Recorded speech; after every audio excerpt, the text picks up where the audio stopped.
الحمد للہ رب العالمین والعاقبۃ للمتقین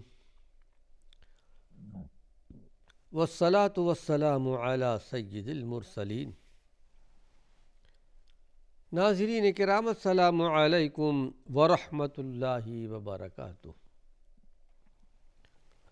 ایمانی صفات کا عنوان لے کر آپ کی خدمت میں حاضر ہوں۔ ایمانی صفات کے تعلق سے ایک اہم عنوان ہے صبر اور شکر۔ اللہ کے یہاں اس کا کیا درجہ اور کیا مقام ہے، وہ باتیں آپ کے سامنے پیش کی جا رہی ہیں۔ اللہ کے پیارے پیغمبر نے ارشاد فرمایا کہ مومن کے ہر کام عجیب ہے، تعجب خیز ہے۔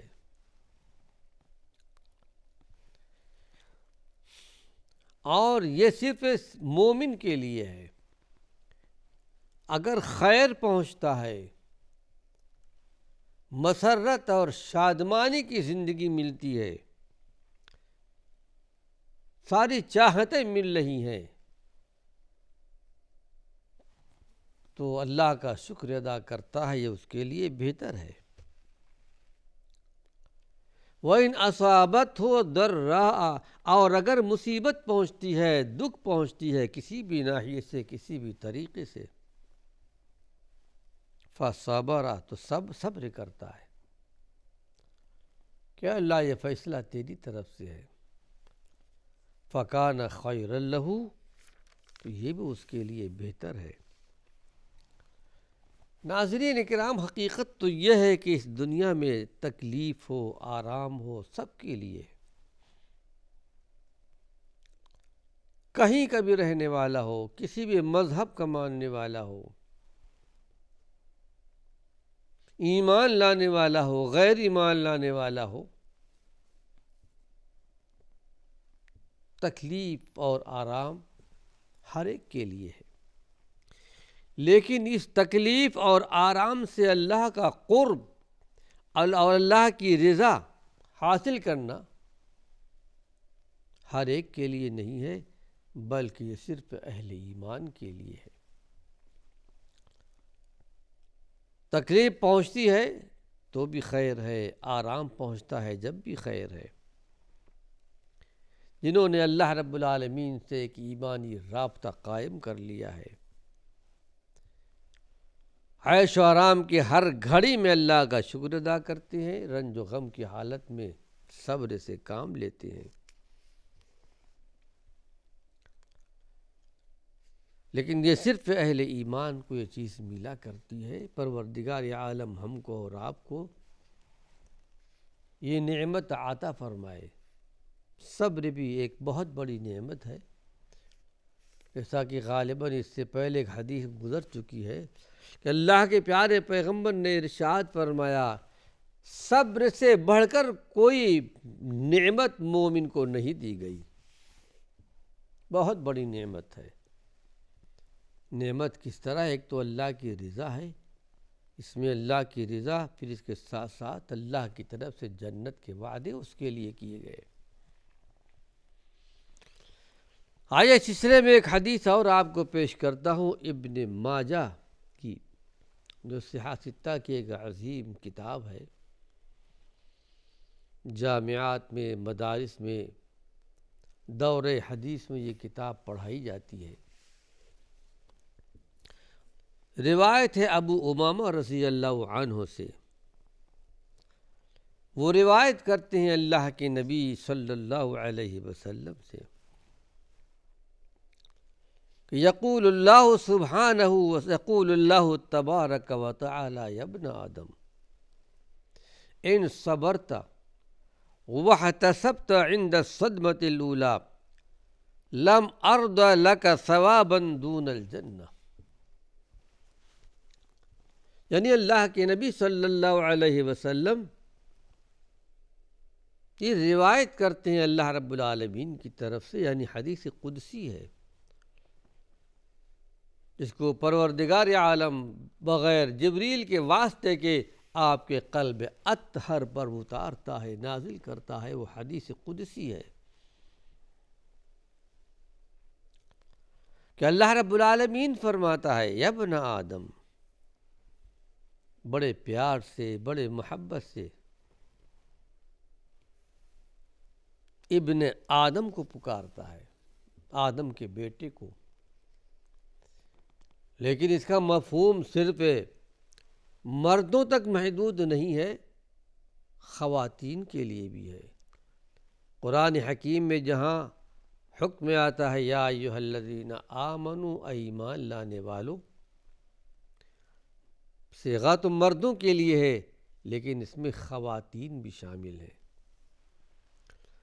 یہاں بھی یہ خواتین کے لیے بھی ہے، اے میرے بندو، اے میری بندیوں۔ کتنا کریمانہ انداز ہے اللہ رب العالمین کا، بڑے پیار و محبت سے اللہ نے خطاب کیا ہے۔ ان صبرت واحتسبت، اگر مصیبت پر تم نے صبر کر لیا، واحتسبت، اور ثواب کی امید بھی رکھی۔ صرف صبر کرنا ہی نہیں ہے، اللہ کی ذات سے یہ امید بھی ہو کہ پروردگار عالم اس صبر پر مجھے اجر عطا فرمائے گا۔ عند الصدمۃ الاولیٰ، یعنی وہ صبر کر لیتا ہے، ثواب کی امید رکھتا ہے پہلے صدمے پر، تو پہلا صدمہ اس کو پہنچا ہے تو اللہ رب العالمین کہتا ہے کہ لم ارض لک ثوابا دون الجنہ، اے میرے بندے، اے میری بندی،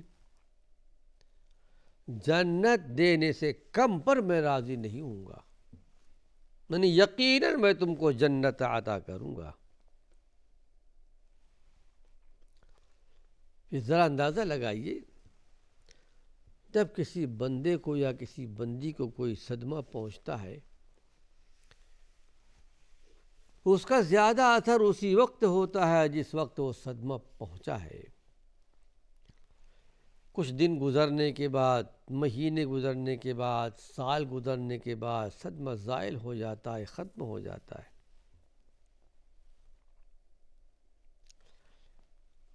صبر اصل وہی ہے جو صدمے کے وقت، پہلے صدمے کے وقت صبر کر لے، اللہ کی رضا کے لیے ثواب کی نیت کی امید بھی ہو، اسی کی فضیلت ہے اس حدیث کے اندر۔ اور کچھ دن گزرنے کے بعد، سال گزرنے کے بعد، پھر وہ چیز باقی نہیں رہتی۔ پھر حدیث شریف میں ایک واقعہ بھی ہمیں ملتا ہے کہ ایک مرتبہ اللہ کی نبی صلی اللہ علیہ وسلم نے دیکھا ایک خاتون ایک قبر پر بیٹھی رو رہی ہے۔ آپ گزرے وہاں سے تو آپ نے ارشاد فرمایا کہ صبر کرو، کیونکہ آپ کو پہچانتی نہیں تھی، کہہ دیا جائیے، یہ تکلیف تو مجھے پہنچی ہے۔ جب آپ وہاں سے گزر گئے تو کسی صحابی کا گزر ہوا، کہا جانتی ہو کون تھے؟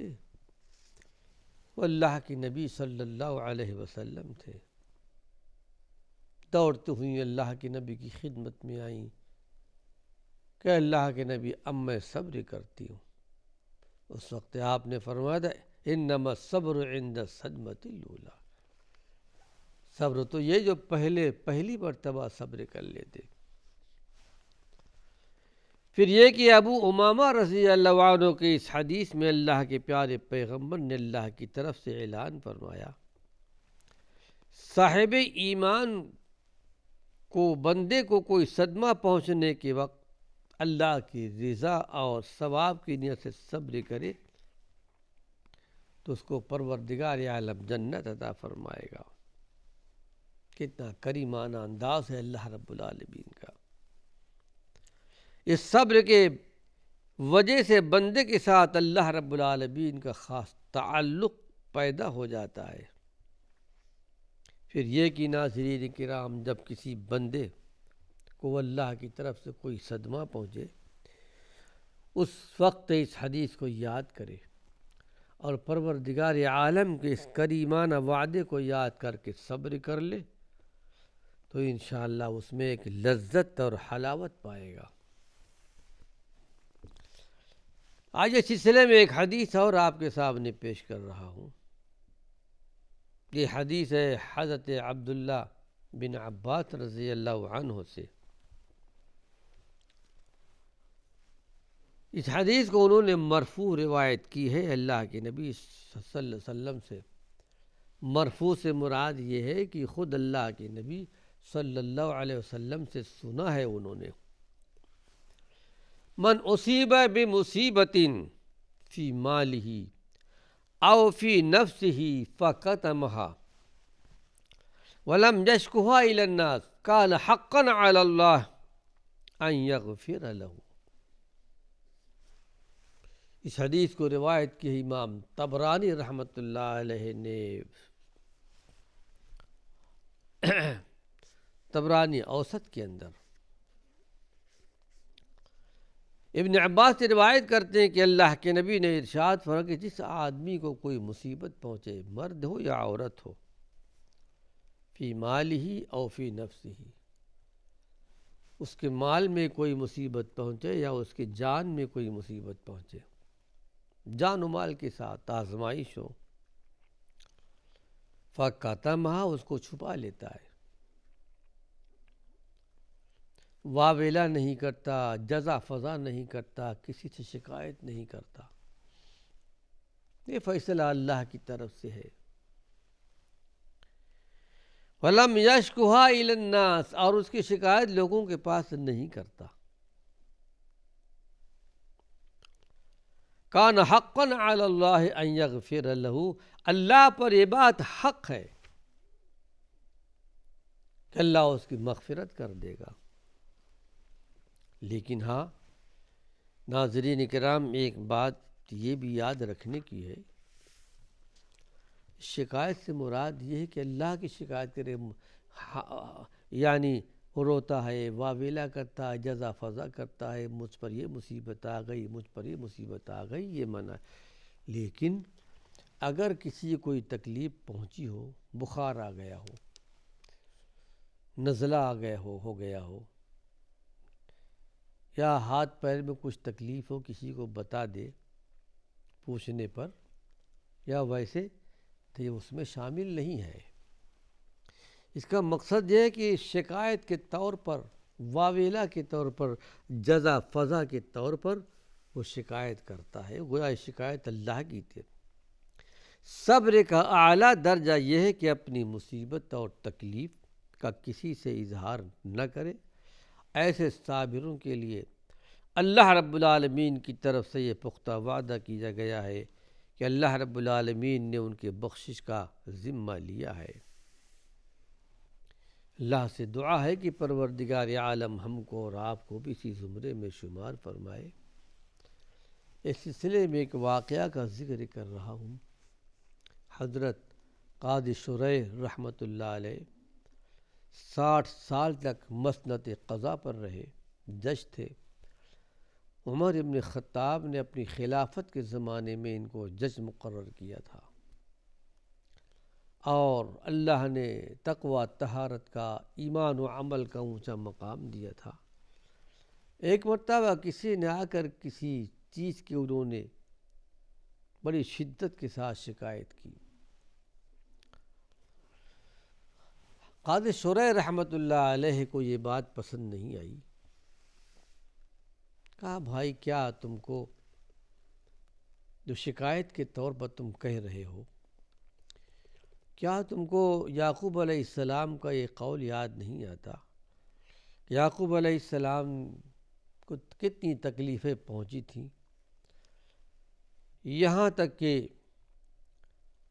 انہوں نے صبر کیا اور ایسی تکلیف پہنچی کہ ان کی بینائی بھی ختم ہو گئی تھی، لیکن اس وقت انہوں نے یہ کہا تھا انما اشکو بثی و حزنی الی اللہ، میں اپنے رنج و غم، اپنی تکلیف کی شکایت صرف اللہ سے کرتا ہوں۔ اور اپنے بیٹوں سے کہا کہ اللہ کے بارے میں جو میں جانتا ہوں تم نہیں جانتے ہو۔ اس کے بعد قاضی شریح رحمۃ اللہ علیہ نے، یہ تابعین تھے، عمر ابن خطاب کے خلافت کے زمانے میں ایمان لائے تھے، لیکن علم کا بہت بڑا حصہ آپ کو ملا تھا، مسند قضا پر فائز ہوئے۔ اپنے ایک آنکھ کی طرف اشارہ کیا، کہا دیکھو بھائی میری اس آنکھ میں کتنے سالوں سے بینائی نہیں ہے، لیکن میں نے کسی چیز کا ذکر نہیں کیا۔ آج میں تم سے اس لیے کہہ رہا ہوں، تمہارے رغبت کے لیے۔ اگر اپنی کوئی مصیبت کسی کے سامنے بیان کر دے رغبت کے لیے کہ اس کے اندر بھی یہ صفت پیدا ہو جائے، تو یہ حقیقت میں صبر کی منافی نہیں ہے۔ آئیے ایک حدیث اور آپ کے سامنے پیش کر رہا ہوں، جس کو امام بخاری رحمۃ اللہ علیہ نے بھی نقل کیا ہے اور امام مسلم رحمۃ اللہ علیہ نے بھی نقل کیا ہے۔ عن اسامۃ بن زید، اس حدیث کے راوی ہیں اسامہ بن زید۔ حضرت زید کون ہے؟ اللہ کے رسول صلی اللہ علیہ وسلم کے پاس تھے، حضرت خدیجہ کے غلام تھے۔ آپ نے آزاد کروایا، آزاد کرنے کے بعد آپ نے ان کو اپنا بیٹا بنا لیا تھا۔ اے زید بن محمد کے نام سے مشہور ہو گئے تھے، لیکن جب قرآن حکیم کی آیت نازل ہوئی کہ بیٹا تو اسی کا ہوتا ہے جس کے یہاں پیدا ہو، منہ بولے بیٹے تھے۔ ناظرین کرام، وقت ختم ہو چکا ہے، اللہ نے چاہا اس حدیث کو اگلے درس میں پیش کروں گا۔